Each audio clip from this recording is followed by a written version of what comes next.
Hello students, आज हम accounts of non profit organisation इसके बारे में देखेंगे। इसकी थियोरेटिकल जो है वो आज हम देखेंगे। थ्योरी इस तरह से है। So non trading institution are the created for the promotion of the art, culture, games and sports, fine arts, hospitals, etc.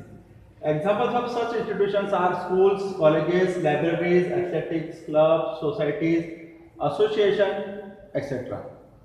These non-trade institutions do not prepare trading account and profit and loss account because it is not their objective to earn profit. These types of association consisting of persons are formed with a view to render service to his members in particulars and to the society in general. ठीक है, तो यहाँ पर हमने introduction में देखा कि जो भी हमारे नॉन ट्रेडिंग कंसर्न्स रहती है उसके अंदर हमने एग्जांपल्स देखे कि जो कल्चर से रिलेटेड होते हैं, स्पोर्ट्स से रिलेटेड होते हैं, या फिर जो हॉस्पिटल्स होते हैं कि जिनको सेवा देना होता है, सिर्फ उनका कार्य वही होता है कि हमको सेवा देने का है, तो उनका कोई प्रॉफिट कमाने का उद्देश्य नहीं रहता है। लेकिन उसके बाद में हमारे जो स्कूल्स है, कॉलेजेस है, यूनिवर्सिटीज़ है, ये भी हमारे नॉन ट्रेडिंग कंसर्न्स में आते हैं। तो इनका एक ही उद्देश्य होता है कि भाई हम जो हमारा जो समाज है उसको कुछ तो भी सर्विस हम दे पाए, कुछ तो भी हम जो है वो सर्विसेज प्रोवाइड कर सके, उसका उनका उद्देश्य रहता है। उसमें से कोई प्रॉफिट अर्निंग्स का उनका कोई उद्देश्य नहीं रहता है। तो इसके अंदर उन्होंने बताया कि भाई वो जो संस्थाएं हैं वो प्रॉफिट एंड लॉस अकाउंट नहीं बनाते। क्यों?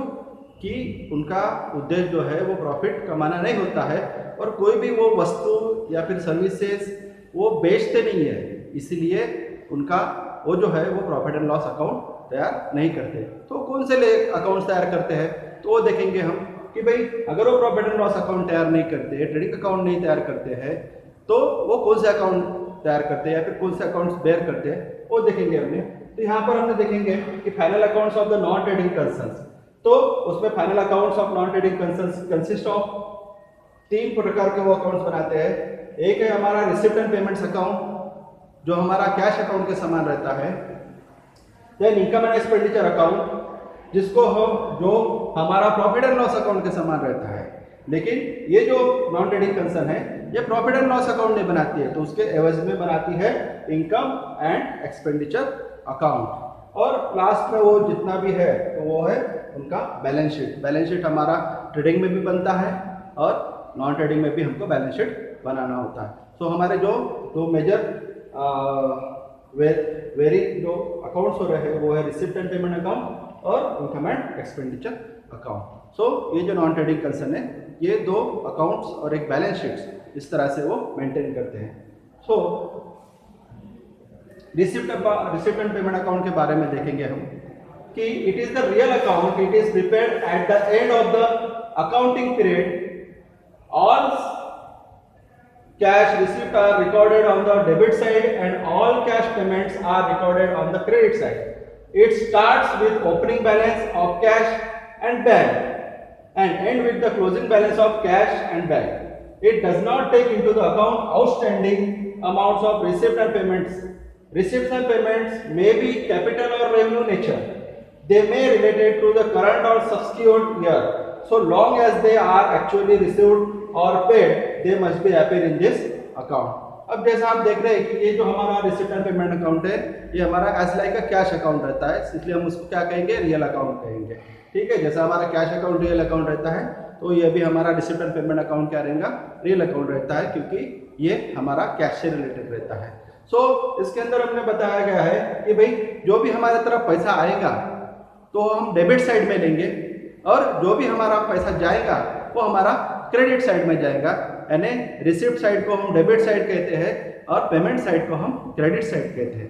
तो हमारा नियम भी जो है रियल का कि व्हाट कम्स इन डेबिट और व्हाट गोज आउट क्रेडिट। तो जो भी हमारा आएगा वो हम डेबिट को लेंगे और जो भी हमारा पैसा जाएगा वो हम क्रेडिट को लेंगे। तो यहाँ पर उन्होंने वो बताया कि जो अकाउंट की शुरुआत है वो बैंक या फिर कैश के ओपनिंग बैलेंस से होती है और उसका जो एंड है वो उसके बैंक और कैश के क्लोजिंग से होता है।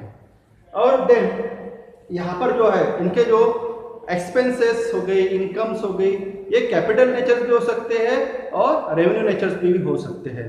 और इसके अंदर ये नहीं देखा जाता कि ये कौन से साल के हैं, ये पिछले साल के भी रहे तो भी इसके अंदर लिए जाते हैं, क्योंकि हमारे तरफ कैश आ रही है, कैश जा रही है, या फिर ये अगले साल का भी होगा तो भी ये इसके अंदर लिए जाते हैं, क्योंकि हमारे पास कैश आ रही है और जा रही है। तो इसका जो मूल उद्देश्य रहता है कि हमारे पास में कैश कितनी आई तो हम रिसिप्ट साइड में लेंगे और गई तो हमारी पेमेंट साइड में लेंगे।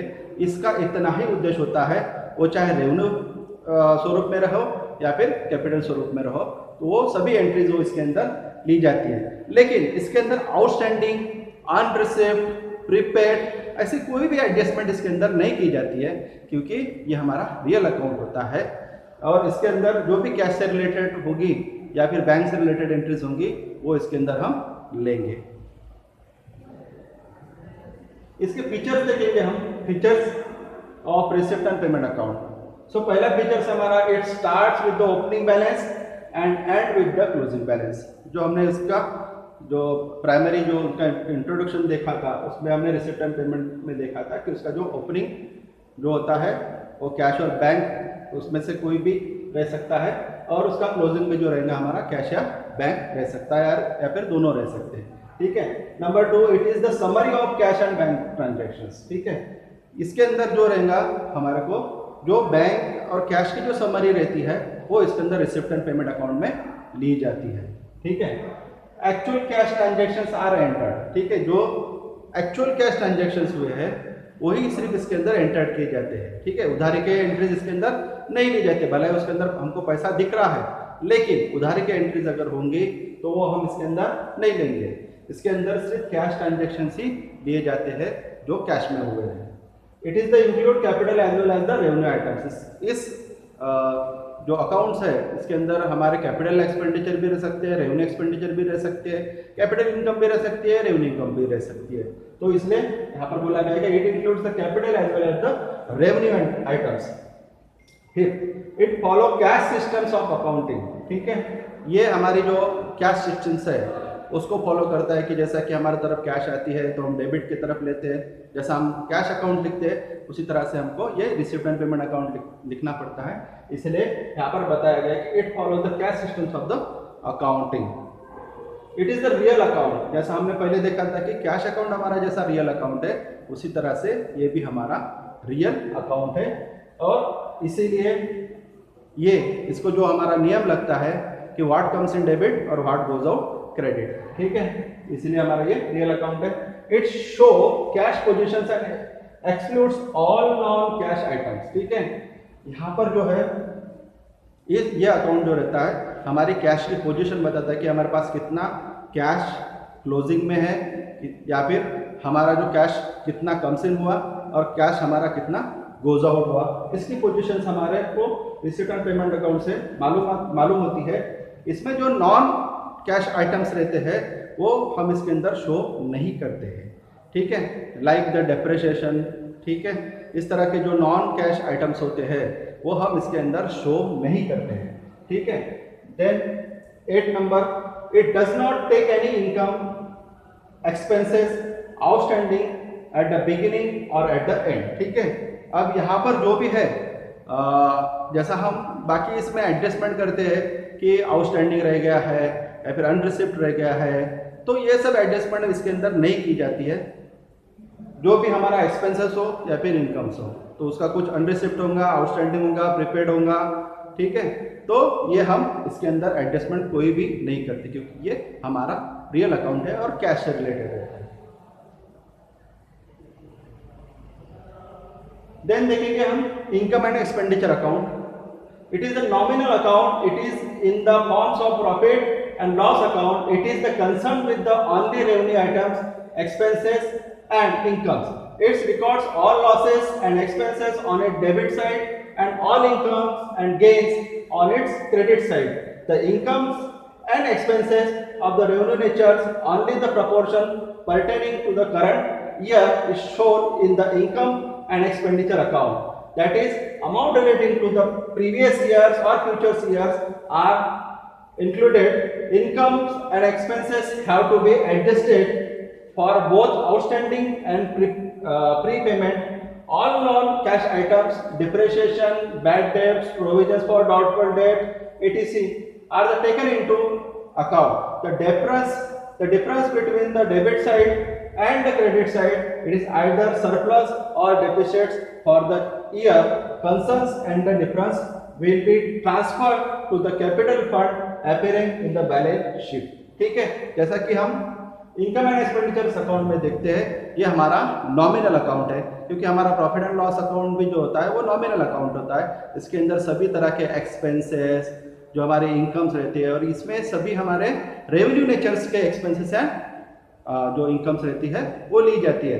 कैपिटल स्वरूप के इनकम्स और कैपिटल स्वरूप का जो खर्चा रहता है वो इसके अंदर हम नहीं लेते हैं।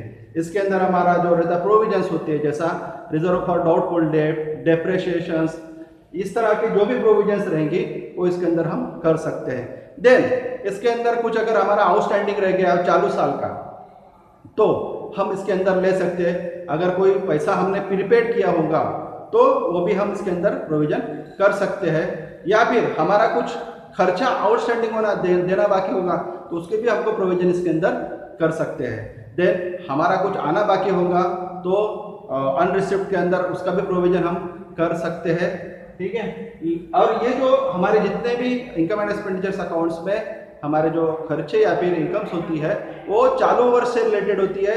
हमारे अगले वर्ष या फिर पिछले वर्ष से जो भी खर्चे होते हैं हम इसके अंदर इंक्लूड नहीं करते हैं। देन इसका जो डेबिट साइड की टोटल अगर एक्सेस होती है तो उसका जो बैलेंस रहेगा वो हमारा क्रेडिट साइड में जाएगा, तो उसको हम एक्सेस कहेंगे।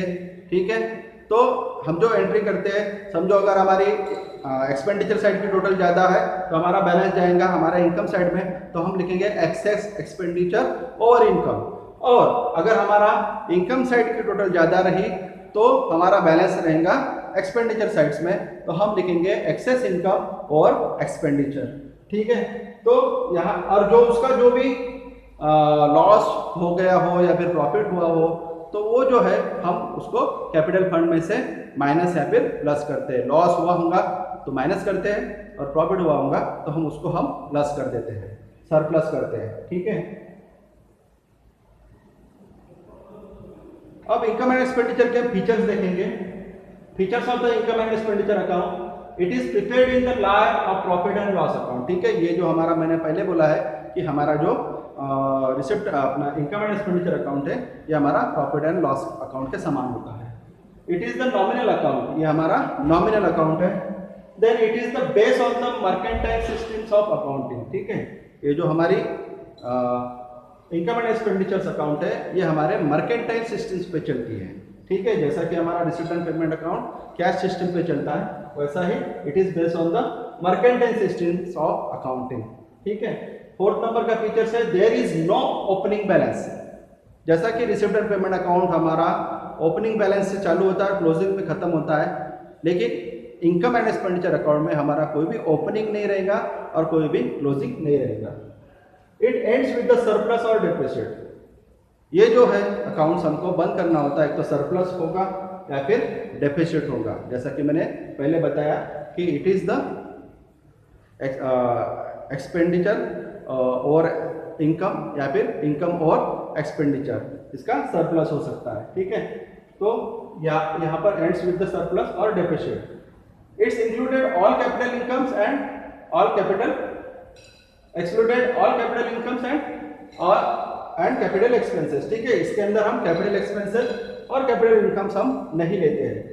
It includes only revenue items. इसके अंदर हम जो भी हमारे एक्सपेंसेस से रिलेटेड और जो हमारे इनकम से रिलेटेड रेवेन्यू जो आइटम्स होते हैं वही हम इसके अंदर लेंगे। हमारा कैपिटल एक्सपेंसेस और कैपिटल इनकम हम नहीं लेते हैं।